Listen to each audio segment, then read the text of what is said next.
পটুয়াখালী জেলার কলাপাড়া উপজেলায় অবস্থিত। কুয়াকাটার প্রধান আকর্ষণ হলো এখান থেকে একসাথে সূর্যোদয় ও সূর্যাস্ত দেখার অপূর্ব সুযোগ, যা পৃথিবীর খুব কম সমুদ্র সৈকতে দেখা যায়। প্রাকৃতিক সৌন্দর্য ও নৈসর্গিক পরিবেশের জন্য কুয়াকাটাকে সাগরকন্যা নামে অভিহিত করা হয়। কুয়াকাটা নামের পিছনে একটি ঐতিহাসিক কাহিনী রয়েছে। জানা যায় প্রায় 200 বছর আগে রাখাইন সম্প্রদায়ের কিছু মানুষ এই অঞ্চলে বসতি স্থাপন করে। তারা পানীয় জলের জন্য উপকূলের কাছে অনেক কুয়া খনন করেছিল। সেই কুয়াকাটা থেকে এলাকাটির নাম হয় কুয়াকাটা।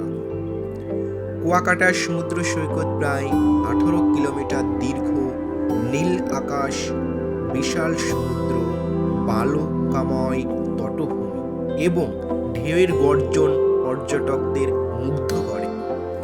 ভোরবেলায় সূর্যোদয় ও সন্ধ্যায় সূর্যাস্তের দৃশ্য এখানে অত্যন্ত মনোমুগ্ধকর। পূর্ণিমার রাতের জ্যোৎস্না ভেজা সমুদ্র সৈকত এক স্বর্গীয় পরিবেশ সৃষ্টি করে।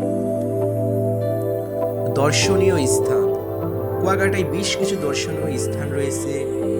এর মধ্যে উল্লেখযোগ্য হল লেবুর বন, গঙ্গামতির চর, সিমলার বন, বৌদ্ধবিহার ও রাখাইন পল্লী, ফাত্রার বন ও